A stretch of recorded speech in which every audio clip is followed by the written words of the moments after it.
Kami persilakan Pak Menko untuk memberikan penjelasan.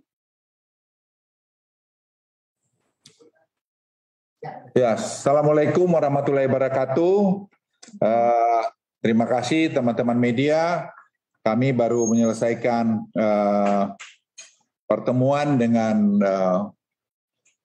teman-teman Bupati, Wali Kota, Gubernur, Kapolda, Jaksa Tinggi, Kodam, Pangdam, kemudian Kementerian Lembaga dan juga Kapolri, Panglima TNI, Jaksa Agung.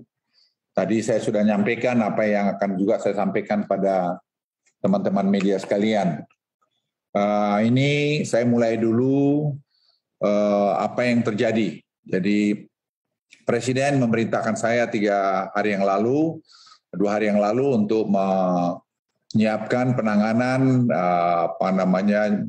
Jawa dengan Bali yang kita sebut akhirnya dengan implementasi PPKM Darurat Jawa Bali yang akan nanti saya jelaskan secara cepat. Saya kira kita sangat tahu kasus konfirmasi mengalami peningkatan tertinggi selama 1 minggu terakhir ini dengan slide ini. Terakhir kemarin 21.800 yang kasus baru dan juga 467 sekian jumlah yang meninggal yang tertinggi di dalam selama 1,5 tahun COVID ini. Dan kalau kita lihat keterisian tempat tidur saat ini melebihi puncak keterisian pasca Nataru. Ini angka Anda bisa lihat yang Nataru yang di tengah ini ada 52 tempat tidur, 52.000. Ini ada 76.000 tempat tidur sekarang terisi atau 230% naik. Jadi angka ini memang eksponensial naiknya. Nah, sekarang sudah kita keluarkan dan sudah Presiden memerintahkan kami untuk menyusun ini dan selama 4 hari kami susun dengan mendengarkan semua pandangan baik dari epidemiologi, baik dari asosiasi profesi kedokteran, dari macam-macam. Ini semua sudah kita dengar dan proses pengambilan keputusan ini kita lakukan secara cermat. Berangkat juga dari pelajaran kita selama 1,5 tahun dan juga pengalaman-pengalaman negara lain. Sehingga saya pikir apa yang sudah kami siapkan ini, saya kira persiapan hal yang paling maksimal dan sudah juga kami laporkan kepada Presiden dan Presiden juga setuju dengan langkah-langkah ini. Dan Presiden merintahkan supaya kita semua melakukan dengan tegas dan terukur. Tadi kami sudah bicara dengan para gubernur dan wali kota bupati dan kita semua sepakat akan melaksanakan ini semua dengan tegas. Ini pelaksanaan kegiatan pada sektor non esensial, saya kira Anda bisa lihat slide, itu 100%. Jadi work from home, kemudian B, pelaksanaan kegiatan belajar mengajar, itu juga sekolah perguruan tinggi dilakukan secara daring online. Kemudian C, pelaksanaan kegiatan pada sektor esensial, saya ulangi ya, sektor esensial seperti keuangan, perbankan, pasar modal, sistem pembayaran, teknologi informasi, dan seterusnya, itu diberlakukan 50% maksimal staff work from home. From office dengan protokol kesehatan yang sangat ketat. Jadi hanya boleh kantor itu terisi 50% untuk tadi itu diperlakukan 50%. Tapi bagi kritikal seperti energi, kesehatan, keamanan, logistik, transportasi, industri makanan, minuman dan penunjang, petrokimia, semen, objek vital nasional, penanganan bencana, proyek strategis nasional, konstruksi, utilitas dasar listrik air, serta industri pemenuhan kebutuhan pokok masyarakat sehari-hari berlaku 100%.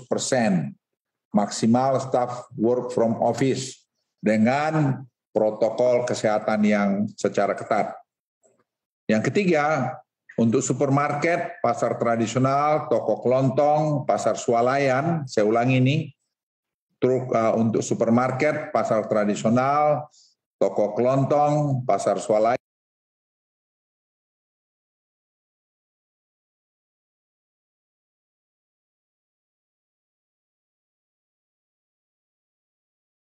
yang menjual kebutuhan dengan kapasitas pengunjung dan apotek,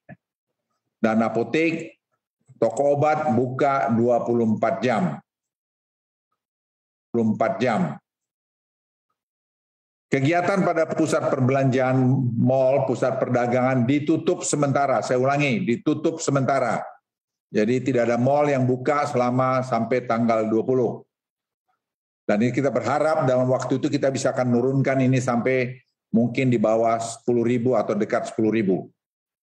Pelaksanaan kegiatan makan minuman di tempat umum, warung makan, rumah makan, kafe, pedagang kaki lima, lapak jalan, jajanan, baik yang berada pada lokasi tersendiri maupun berlokasi pada pusat perbelanjaan mal, hanya menerima delivery take away dan tidak menerima makan di tempat atau dine in. Pelaksanaan kegiatan konstruksi, tempat konstruksi dan lokasi proyek beroperasi 100% dengan menerapkan protokol kesehatan secara lebih ketat. Tempat ibadah, masjid, musola, gereja, pura, wihara, kelenteng, serta tempat umum lainnya yang difungsikan sebagai tempat ibadah ditutup sementara. Fasilitas umum, area publik, taman umum, tempat wisata umum, dan area publik lainnya ditutup sementara. Kegiatan seni budaya, olahraga, sosial kemasyarakatan, lokasi seni budaya, sarana olahraga, dan kegiatan sosial yang dapat menimbulkan keramaian dan kerumunan ditutup sementara. Nah, selanjutnya transportasi umum, kendaraan umum, angkutan massal, taksi konvensional dan online, dan kendaraan sewa rental diberlakukan dengan pengaturan kapasitas maksimal 70% dengan menerapkan protokol kesehatan secara lebih ketat. Untuk resepsi pernikahan dihadiri maksimal 30 orang dengan menerapkan protokol kesehatan secara lebih ketat dan tidak menerapkan makan di resepsi. Penyediaan makan hanya diperbolehkan dalam tempat tertutup dan dibawa pulang. Ini juga tadi karena bisa menjadi sumber klaster baru. Pelaku perjalanan domestik yang menggunakan transportasi jarak jauh, pesawat, bis, dan kereta api harus menunjukkan kartu vaksin, minimal vaksin dosis pertama, dan PCR H-2 untuk pesawat serta antigen, H-1 untuk moda transportasi jarak jauh lainnya, tetap memakai masker dengan benar dan konsisten saat melaksanakan kegiatan di luar rumah. Tidak diizinkan menggunakan face shield tanpa menggunakan masker. Pelaksanaan PPKM Mikro di RT RW zona merah tetap dilakukan. Tadi saya ingin garis bawahi, penggunaan kartu vaksin ini tujuannya adalah untuk kita menghindari orang lain tertular dari kita atau sebaliknya. Dan juga untuk menambah orang lain yang mendapat vaksin.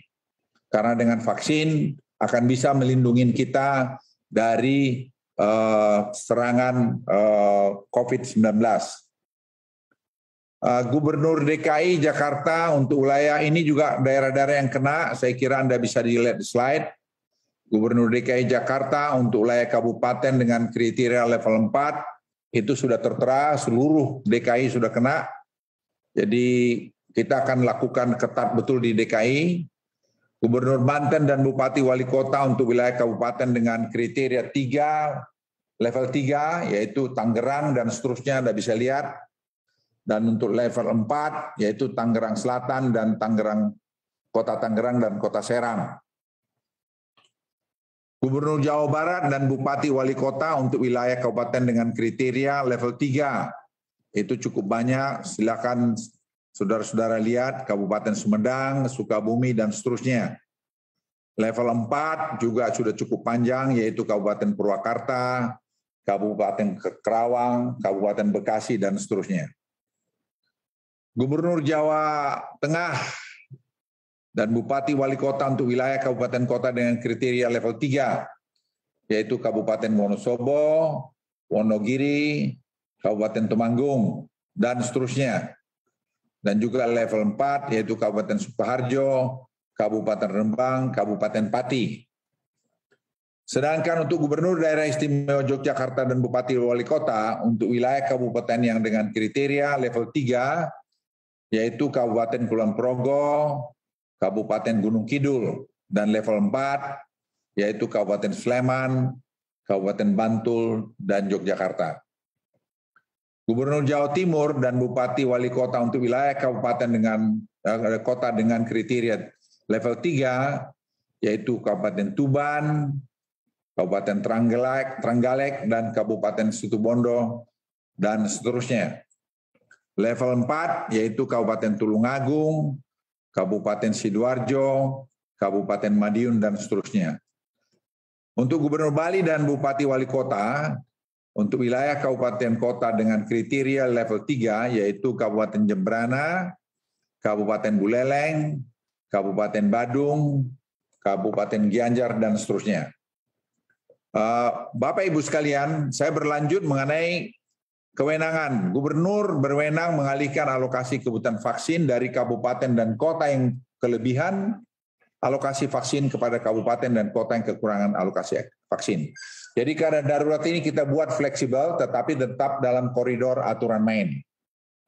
Gubernur, Bupati, Wali Kota melarang setiap bentuk aktivitas kegiatan yang dapat menimbulkan kerumunan, dan nanti ada instruksi Mendagri sebagai dasar penindakan hukum yang akan dilakukan Polri maupun nanti Kejaksaan, dan kita akan tegas dalam hal ini.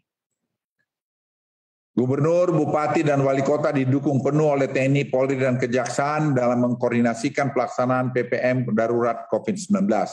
Semua terintegrasi.